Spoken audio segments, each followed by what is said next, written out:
you're going to talk, use the mic. Okay.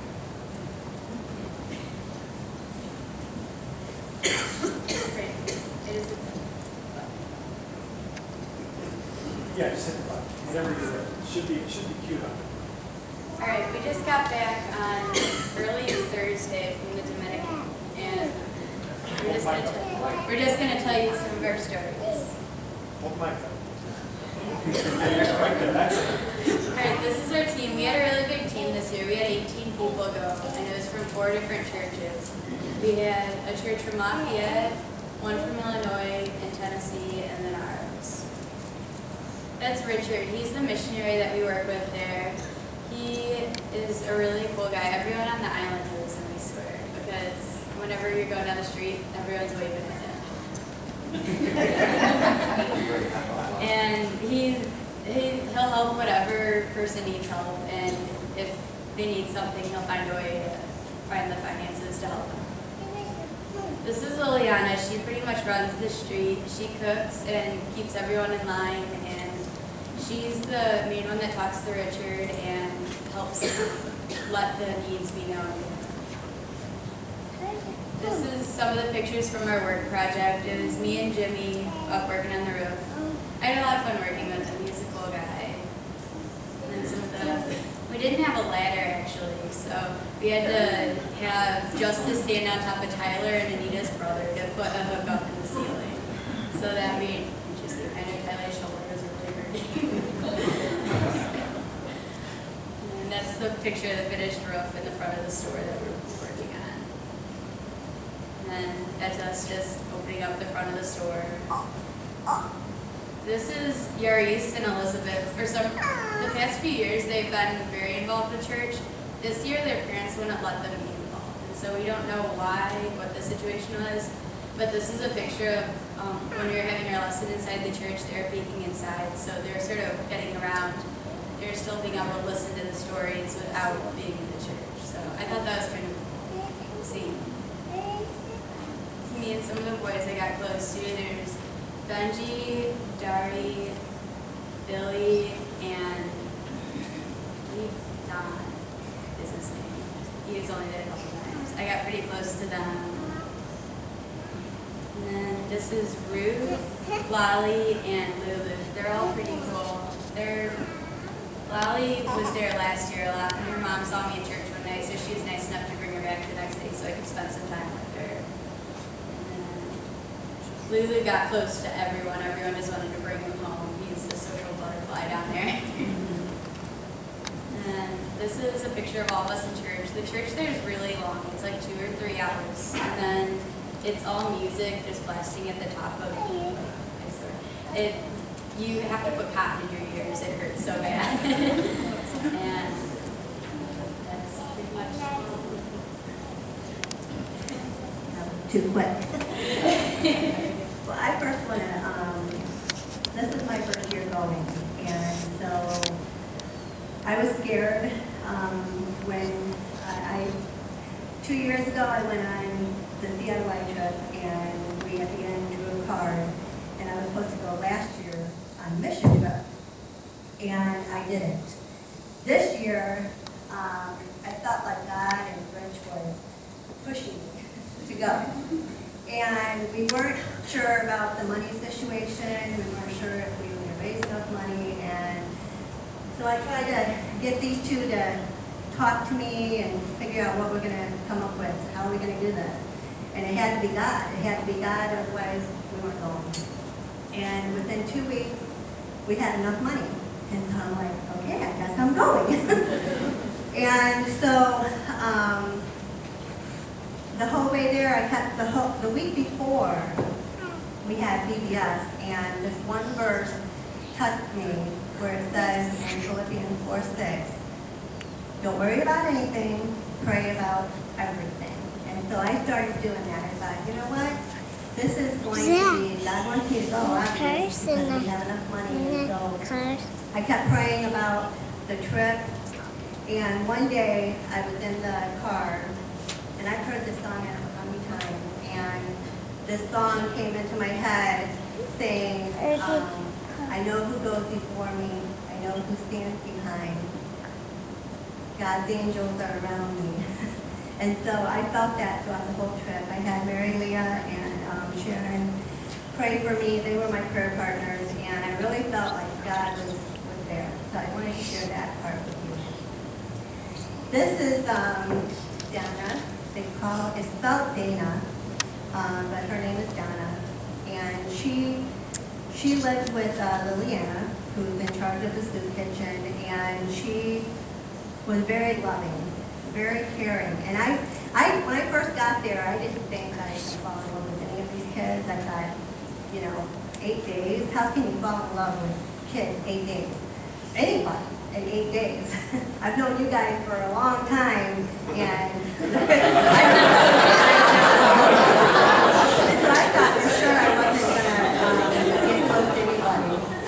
And this girl and a few other kids I'm going to be showing pictures of, they showed me love before I could even show them love, and that just really touched me. She called me Mama. And then the first picture on the left, that's Christina. And I was the baby person. I don't know why I'm a baby person, but I was the baby person. Moms would give me the babies, and I would hold them. And the one day I put 4 babies to sleep. And I thought that they just would hand them to me and they would fall asleep, like quick, because they knew who I was. And Rashina was so cute. There was another picture, I don't know if it's on there, but she was on the floor all by herself. And I thought, oh, she's so cute. But there were so many other babies, too, that were so adorable. And then that's me and Donna. Again, she's helping me make the flowers. I am not talented at all doing this. I was so out of my comfort zone. You guys know me. You saw a picture with my hair with the flower on top, and that's not me. I have to have my hair done. You don't touch my hair. And they were touching my hair. I told Megan, I said, I should bring my hair dryer, right? So I can do my hair and look nice and stuff. And I blew dried my hair the first day, styled it, not like this, but it was down. Went there and they started messing with my hair, and I'm like, well, there goes blow drying my hair. And they constantly messed with my hair. And even the one boy that had longer hair, they would mess with his hair all the time too. And this is Donna. She had the bear that we gave to her for the Christmas party, and she wrote Peg on it. This is I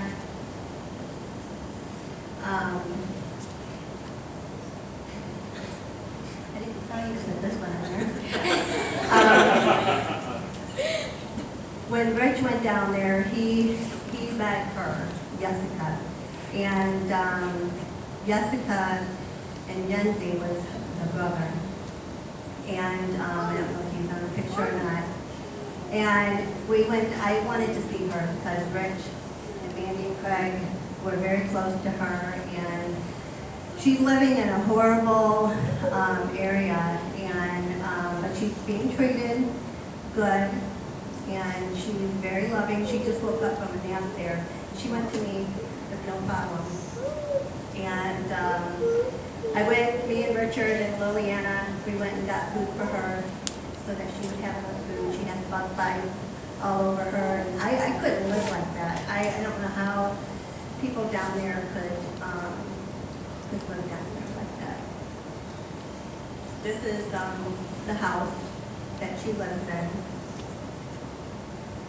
So then on Tuesday, this past Tuesday, I taught Vacation Bible School. And I was nervous about that, but I kept saying to myself, don't worry about anything, worry about everything. And so I did, and it worked out perfectly. And that's Michaela. She is such a sweetie. When I first met her, she was like so, I'm the boss, and you don't talk to me, and you don't touch me. And she was one of them that fell asleep with me on Monday. When I put 4 kids to sleep, she was one of them. She's so loving. She was the brother of Billy. And Billy, I didn't even know Billy and her were brothers and sisters. And they lived in the one house that you saw on the slide. It has all the hearts on the side of the house. That's where her and her brother lived.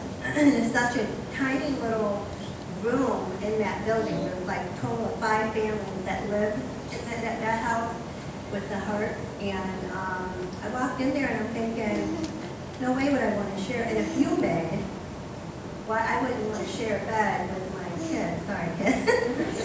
I just wouldn't. It would be so hard. And there was ants and everything all over the place. I was so out of my comfort zone. But God took care of me. I never got sick until now. I'm sick. Thank God back here. And this area around here is so good. There's me with my hair done and one of the girls, I can't think of her name. Dala. I didn't get close to her, but she was in the picture.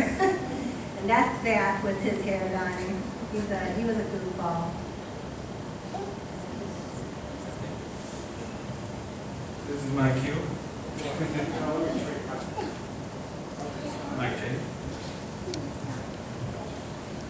Okay. Okay, here we go. Really loud. This was the first full day. I'm wearing the same shirt. Look at that. It's also not washed, so. This was the first day of us digging a trench for some city water. If you can really tell, it's dark. But that was a garden, so it's full of trees and bushes and a lot of stuff to annoy your ankles when you wear shorts for some reason. So on that, we dug a trench about 80 feet long, 18 inches deep for a half-inch water pipe, quarter-inch water pipe. I don't really remember. But it was in clay, so it was also very miserable to dig. And when we got almost done, it rained, so everything got packed and very hard, so those pickaxes were just not the best thing to use. Here's the storefront. I am doing something. I don't know what I'm doing. You're trying to get the door to fit. Oh. Because it swelled. Yeah, our wood swelled within like an hour, so it wouldn't fit in the window, so there's me trying to push it out for some reason, which it wasn't even supposed to go out. It's supposed to come inward. But that was a regular window, and we had to extend it further so then people could come up in the storefront and talk up there and buy whatever they need. Is that Levi? Yeah. Okay, that's Levi. That's the guy from the church from Illinois. Here is the big water drum that we bought to fill up when they run out of power so they don't have running water. It's 1,200 gallons, and it was pretty heavy, and I'm glad I didn't have to move it because I had to go be King Xerxes, so I didn't have to move it. But after we dug the trench, that water line was connected to city water, and it would run to that, and it's going to fill that up, so when their electricity is out, because it's on and off, it could be on and off within 30 seconds, and they'll never know when their electricity will be on or off. So this is kind of their backup plan for the soup kitchen and the church so that they can have actual water. Here's the food. I know you guys might think it's scary, but this was probably the best food I had the entire, well, I had the most, and it was the best even though we went out doing the whole tourist thing, went to a restaurant. I prefer this. Just rice and beans, made Dominican style, which was fantastic for me. I love that kind of stuff. And then we got a little chicken bone thing, wing. I don't know how to explain it. I don't know where it comes from off a chicken, but I think it's chicken. It was very good. I prefer that over anything you can find here in the States. And you know, any B-dubs, no sauce on it. And it was the best I had. Okay. Here's Moses. Alright. This was my little man the whole trip. He was with me after the second day. The first day he didn't like me very much. Probably the mohawk and the crazy beard, which I don't blame him. For people that didn't hear the story last year, when my sister went to Dominican, this was the baby she was attached to as well. When my dad went the first year, there was a little boy named Lucas. And his mother just abandoned him at the soup kitchen. And nobody really took care of him. It was whoever had him at the end of the day took him home. And after my dad came home, him and my mom were talking, they wanted to adopt Lucas. Well, things didn't really go through, and there's troubles, and the grandma took him away, so Lucas is not even at the soup kitchen anymore. And when my sister went, she was attached to this random baby, and towards the end of the week she found out this is Lucas's little brother. So, yeah, he was my little man all week, and for some reason we had this crazy bond that no matter how sad he was, I would literally come up and yell at him, "Why are you crying?" And he would start laughing and giggling and make me pick him up. We just had a kind of bond like that. Here he is again. I am surprised he has clothes on. This is probably right before. No matter what time of day it was, I always had to try and keep him clothed though, as he would just rip them off at random times. Here he is again on his playground, as Tim posted it online. This is just a dirt pile that was going to be turned into concrete. As soon as he saw it rained, and he just ran over there and started playing on it, and he loved it. And I like the picture a lot because it kind of shows how different kids have it from there and to here. He's happy as can be on a dirt pile that's surrounded by barbed wire. And we're not even happy with our cell phones, some of us kids. Okay, here is me and Elizabeth. Since everybody else was getting their hair done, why not me? So she decided she wanted to brush my beard, which was nice. And you guys ready for kind of a gross story about this picture? So anyways, after she got done brushing my beard, I sat down in a chair, and she felt my bandana. It was the first day of work, so I wasn't used to the heat yet, so it was really hot and sweaty. So she sat down and took my bandana off, and she said, "Adios mío, mojado," which means, "Oh my God, it's so wet." And so she went to the edge of her porch and wrung it out, and it was like a waterfall of just water. There's a point to this, trust me. So after she did that, she went inside and washed it in, I don't know how they wash clothes, but she washed it right with how they wash their clothes. Came back out, wringed it out again, and placed it right back on my head. So the kids here, they couldn't be any more loving. I'm not used to it. It was kind of hard to get used to it, of why are they so nice. It's kind of weirding me out, because you come back here and you feel more comfortable when somebody's mean to you, and I don't know why. Or I did anyways. It was really weird. Here's me playing Frisbee, or Fuerte playing Frisbee. That was my name there, which, if you don't know, that means strong. So every kid knew me as Fuerte. And one day they knew me as Ninja Fuerte, which means strong ninja. Here's some bowling that we were doing that they made up. Who made it? You get water bottles, fill it up with water or whatever thing was around, put the cap on it, line it up, throw a Frisbee at it. Played it for hours, was awesome. Wasn't very good at it. Here's our group. Okay, I think this is the last picture, so you guys don't have to hear me anymore. So, actually I lied, I got other stories. So this was the last day, I believe. 18 of us, 4 different places, and we couldn't have meshed any better. There was no fighting, no arguing, nobody felt left out. It was like we all knew each other for 10 years already. And I can bug people from the other churches, and they didn't care, they bugged me, and it was a great relationship that we had all together. And the age group ran all the way from Charity's age, which is 4, 5, 3, whatever you guys decide, to Anita's mom, and everybody in between. So if you think, hey, I can't do it, well, somebody did at your age, so that's not adequate argument, excuse either way. I think that's it. Yes, but I do have one more story of how touching it is to come here. After getting home and relaxed and trying to get settled back in, I found myself not being able to sleep as good still. At night, I would wake up in the middle of the night, 1, 2 in the morning, and wondering where the kids are. How come I'm not on the street helping right now?